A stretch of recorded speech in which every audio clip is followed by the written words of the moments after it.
Star Trek, Jeri Taylor, and Unaware Heroes.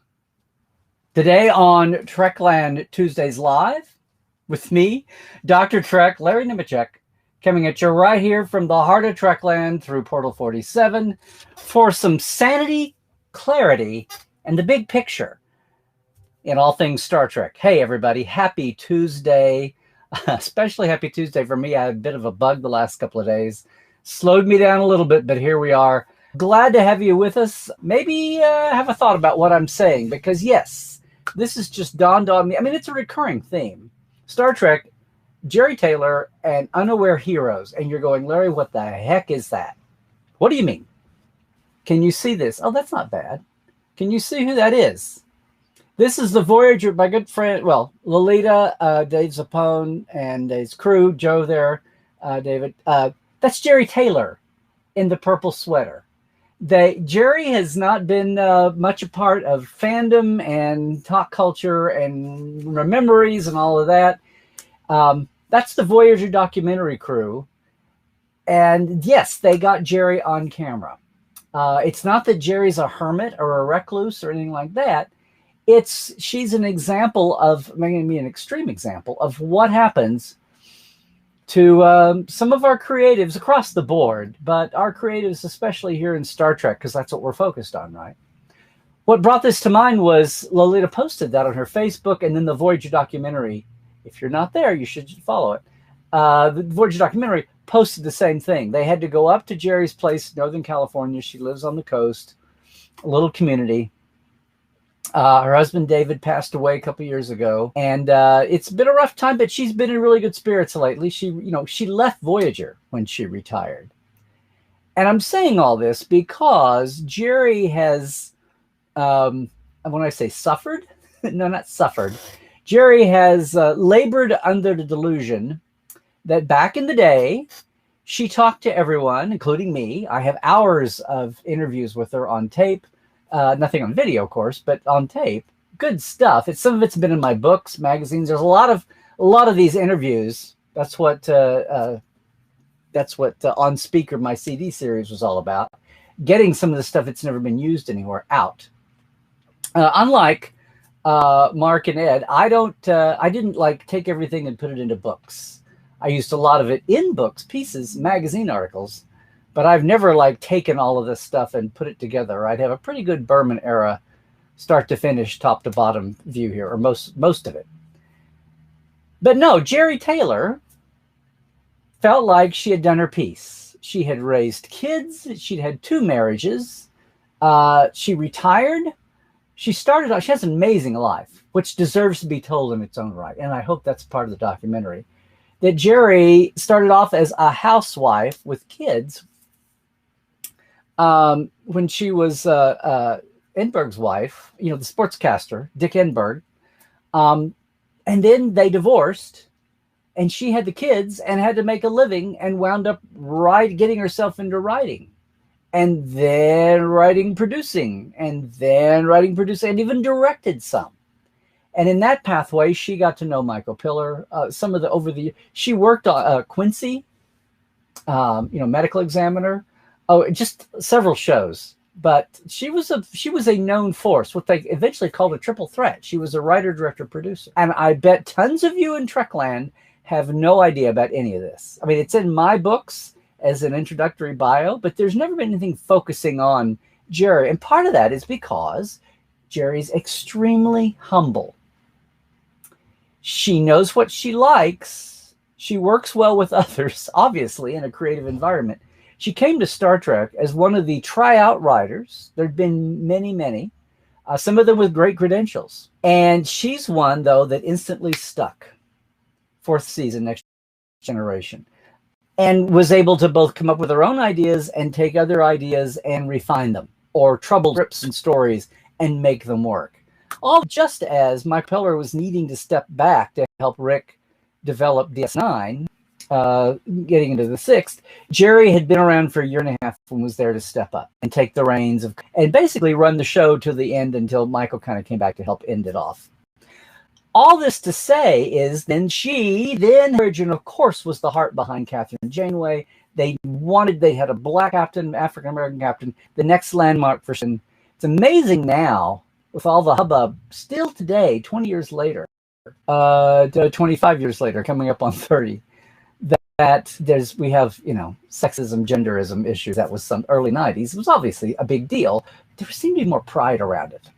But in any case, it's Jeri that is, yes, of course, Kate Mulgrew, once they found her, was the driving, but out of the gate, giving her the soul and giving her the Hoosier background. Yes, we talked to her for hours and hours at the time doing season reviews. We talked about the show and some of the origins. But Jeri basically has been unheralded, and that's because she's so humble. After she retired, say we're in Northern California, and she basically said, that's it. She said, look, guys, I've said all there was to say. Hours talking about this. She's like, and she saw the new Star Trek coming. She had a little bit of that retirement.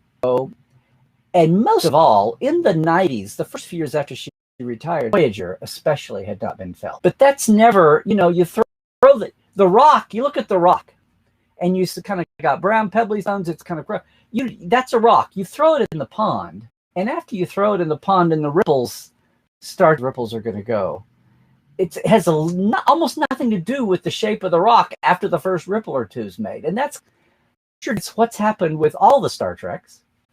It's what's continuing up to Star Trek. And by God, for Voyager, the effect that I finally call it Janeway's Army, but the effect, I intellectually knew this, but to see it in real time, and now to see fans who are so affected by Voyager, by Janeway as a character, Janeway as a lead, yeah, even with all the writing flaws at times, but Janeway as a lead, 7 of 9, and yeah, poor little Kes. But all the feminism that infuses Voyager, or just is something to see, and the effect on fans is something to see. And all of that is something that, it's a sad two-way street. Really appreciated. She's only starting now to appreciate. And it's something a lot of they see that name in the credit. The creators, they see Michael Pillar's name. And Michael's been gone since 2005. And we need to find ways to make him do. He has his wife to speak for him. He's got his progeny, Sean, plugging along there. But eventually we lose, and now we've lost Dorothy. There's very few people, in fact, almost no one around from the original series. My point here is that it's a two-way street. Fandom appreciate what went in, and the creator not having any idea how much they're appreciating. But aging does take a toll on your body and your spirit, and you have your ups and downs. And when she lost, that was a toll. But her credit, the last year or two, she's bounced back, and yes, she agreed to be part of the. I won't say anymore. But yes, it's great. It was so amazing to see her in this picture there again. We knew her. Janet, when she worked at Paramount, knew Jeri too. And housewarming, we have a couple of gifts from. Just to have acquired some Hollywood power and clout. Just incredibly humble person. And that's reflected in her attitude since retirement about everything. She's not the only one. And it's something that you did really well. When you get away from anything where you had an effect on people, it's easy to poo-poo it, but it's okay, fine. Yeah, I did that. But everybody knows that, But that's just her attitude. She was not a marquee seeker. And yet, fandom, I know so many, especially women, young girls, to hear from Jeri. So this documentary is going to be a great part. But Jeri's not the only one in that mind natives that do their bit. Now, we've come a long way, even beyond TV documentaries. And a lot of the creatives who work on the shows then and now, all the current Kurtzman era shows, they're very much aware of that. And today, and we have Studio Guild Awards. We have Guild Awards that are honoring, even makeup and visual effects and lighting and costuming that in the 90s, even the Berman era. It's been the last 10, 15 years that all the guilds have come along to honor their own. And that gets attention. And that's something else for not just their studios and their shows to trumpet, right, and promote. So we're a lot savvier about this, and they are much savvier now about the fandom they can have. And of course, everybody's got their own Instagram or Twitter or whatever. Instagram, especially the visuals. We're so visual. That wasn't always the case. And there are still cases where people think because that no one cares. Who cares about the second assistant prop person? Or who cares about, the stand-ins? Or all those people have a role to play. They may not be famous. They may not have fans that even know they're fans. But there are some people that if the world knew what they did, they would go, oh my God, you did that? That's you? Hollywood titles, despite all our tech savvy and our media savviness the last 10, 15 years, those, Hollywood titles can still be the end credits. And, having 10 times more than we used to doesn't help. You're kind of blindsided, or you click them off.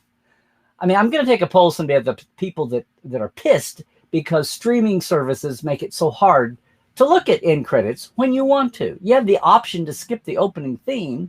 Can we have the option to not skip the end credits? Please? Should I make that a hashtag campaign? Well, guys, I mean, it's no secret. That's what Portal 47 was all about, was to bring all those voices from people you knew to people you didn't know, and their roles and what they did for Star Trek, and also just what they do. I've got another one tomorrow night. Wendy News was a long-time post-production producer on Next Generation and the first 4 years of Voyager. She had second season on. And she did amazing things that no one knows about. She did, looping ADR when actors go and redub their lines. The group Walla, they call it sometimes. How the degree and the detail that they go into with that. But sound effects, spotting, the scoring with the composers, and the people to work with, and just a lot of things. I'm so excited to have her. I've been trying to do this for a long time. But she's another one that thinks, oh, who cares? These are boring things. It's like, no. And she's much closer to effects. You can tell by the tone of her stories. Some of her stories I've got recorded in the companion. If you've got your Next Gen companion, especially the last 2 or 3 years of Next Generation, there's at least 6 or 7 or 8 great Wendy News stories about the audio post-production side of things, effects, vocal, dialogue, music.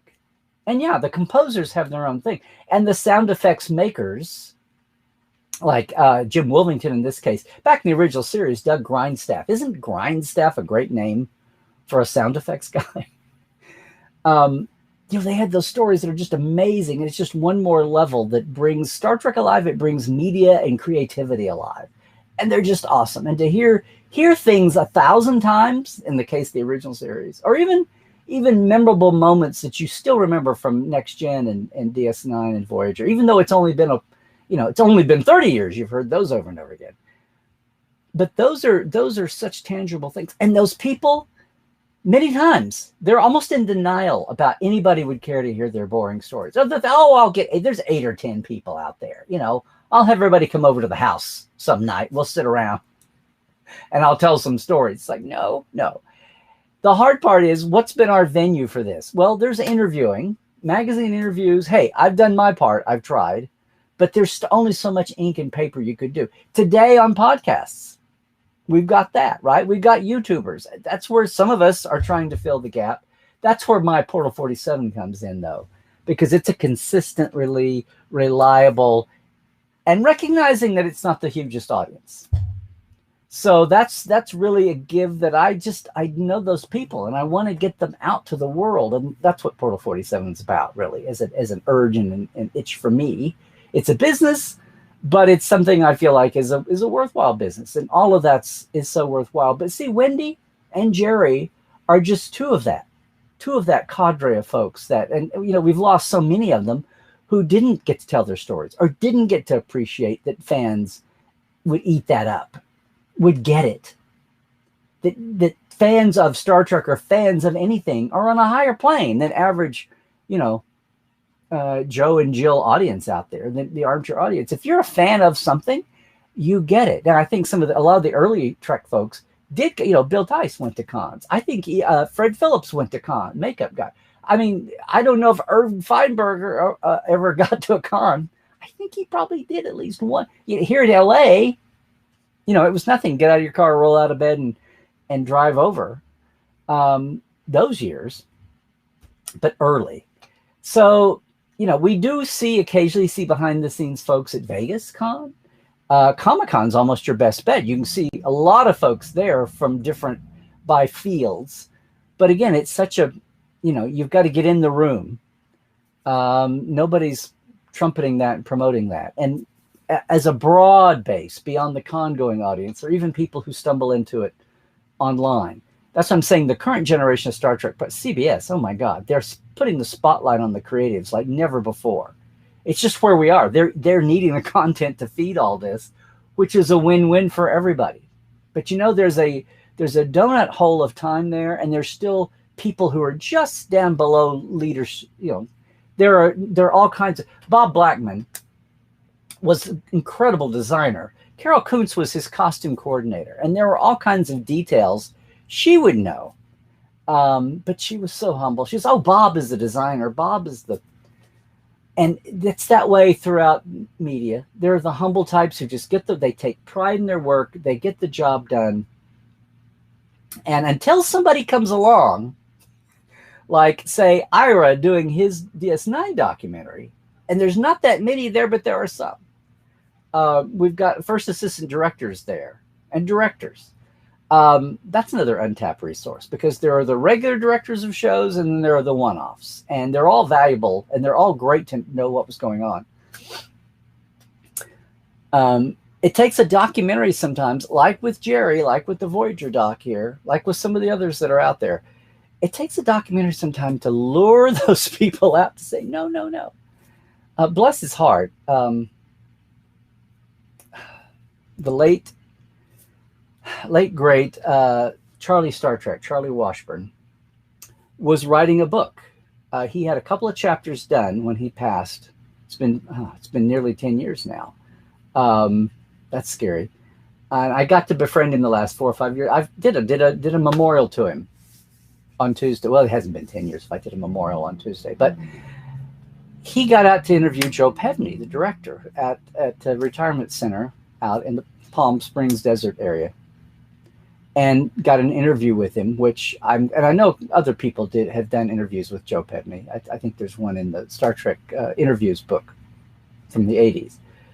But he was one that was, very humble. And if somebody that he knew came out, or somebody from the industry came out, that was one thing. But Charlie warned me about going out to interview him when they were still with us. He's like, he'll talk anything, but if you take out a microphone, if you take out a recorder, he'll clam up. It's just a thing. Now, I think we've come a long way since then. We're all drowning in media now and awareness. And sometimes that's a tiring thing, but most of the time it's a good thing for awareness and appreciation of these folks and what they put into it. Because we had 2 or 3 generations there that didn't. They thought the stars got the attention, the producers had the name and the money, and everybody else was, there was a time when writers and directors were not superstars at all, even. So yes, it was amazing to see Jeri there. It's amazing to finally have Wendy with our Portales tomorrow night. There are so many others like that. That's what I've kind of wound up dedicating my life to, is preserving and finding those stories and getting them out. That's what Portal 47 is all about. I try to share them where I can everywhere. Having Bob Butler at Comic-Con 2 years ago, who directed The Cage, had a great career. He and his son brought him down, and people got to see that live. There was just electricity in the room because of those voices that maybe they've done an interview here and there, but to see them live is amazing. Have them live on camera is amazing. And we're just thrilled that we've got them. We still have them and where they're able to share with us. So yeah, in a week that's been kind of short on Star Trek news, this week I thought, you know what? That's a point that is worth making. And here's the call to action for you guys. Yeah, it's good to say all this and to point this out. But when you have your little regional convention, when you have your big national conventions, whatever it is, if it's a chain run con, if it's a one-off con with locals, maybe even better. Look around. If it's Trek or if it's just a genre con, think about the behind the sceners. And you know what? Think about if you see a name on a show, on a series that you like, think about reaching out to them. especially if they're not a big star. I mean, some of them have gotten very good at promoting themselves and getting their work out there, and good on them. They're pioneers at doing that. It's like there's the work, and then there's letting the world know the next 2 or 3 levels to that. But look around. If you see some behind the scenesers, some real BTSers that, you know, you'd like to hear more of it, that you think deserve a chance to be on a con stage. And it doesn't have to be the big, it doesn't have to be Vegas, although it doesn't hurt. It doesn't have to be the new Reed Pop folks, although that may be something that happens after they get grounded. It doesn't have to be one of the big Comic Cons. Your regional, I think regional cons are going to make a comeback. Other topic for later. But if you have any pull, if you ever see a convention, say, who should we get? Because here's the deal, guys. The perception is that behind the scenes people don't bring anyone in. I mean, you do have to still survive financially. And no, maybe you don't have TechCon, which is what I always wanted to do when I was a kid. I always wanted to have a TechCon, have 10 or 15 of these people. And I knew that me and 4 other people would show up for it. I think now maybe it'd be me and 47 other people would show up for it. But there's a perception that behind the sceners don't bring in enough money to make it worth their while, right? For a plane ticket, for a hotel room, and all the basics. And maybe if we're so damn friggin' tech savvy, media savvy, appreciative of the creative side of things, maybe that's a perception that needs to change. If you see a call out from your local convention or from anyone around the country saying, hey guys, who should we have for guests? I mean, unless it's the tiniest convention ever, I understand. But if you want just one flavor like that, one behind the scene, one creative designer type person, and I'm not excluding directors and writers too, but even the creatives, because hey, they got visuals. They can do hella slideshows for you, right? And they're usually thrilled to get out of the home, and they're thrilled to realize that, yeah, somebody does care. Somebody does appreciate this stuff. And they are the ones, especially for their first or second or third con trips, they're the ones that will go way over time on answering your questions, on giving and giving and giving of themselves, because they're so amazed that they're in that situation. So, yeah, unaware heroes like Jeri, like Wendy, like so many more. What can you do to show appreciation? Yeah, sure. Like follow their Instagrams and follow their Twitter. I mean, you'll get all kinds of information. You should be doing that anyway. But, you know, write them directly. It's the medium that lets them do that. And if you're connected to a convention, if you've got any, have them on your podcast. You've got a podcast, but still podcasts are still, you know, it's once we're live again, conventions aren't going to go away anywhere. They've survived this pandemic. Once we're back, look up and down the credits list. Read the behind the scenes stories if that's what you enjoy, and see about letting those folks know how much you appreciate them, so that they are no longer unaware heroes. Okay. Hey everybody, thanks. I'm going to get to the chat in just a second, obviously after I take a short break, but I just want to say, hey, thanks to all of our Patreon folk, our TTLers, and our live wires. So here's a shout out to Blaze K and Robin Wilson and Lawrence Todd and Anne-Marie Siegel, Blake Arlish, Justin Porteous, and Nathaniel Robinson. Thank you guys and gals. And hey, our live wires. Who? Hey, Rusty, Halbjorn Good Johnson, Jalen Bullock, Gary Williams, Jared Cooper, Mr. Vestek, Robert McLean, and Casey Shafsky. Thanks so much, guys. If you want to jump in and wonder what's going on with that, it's Patreon. It's a way for fans to support creatives, big and small.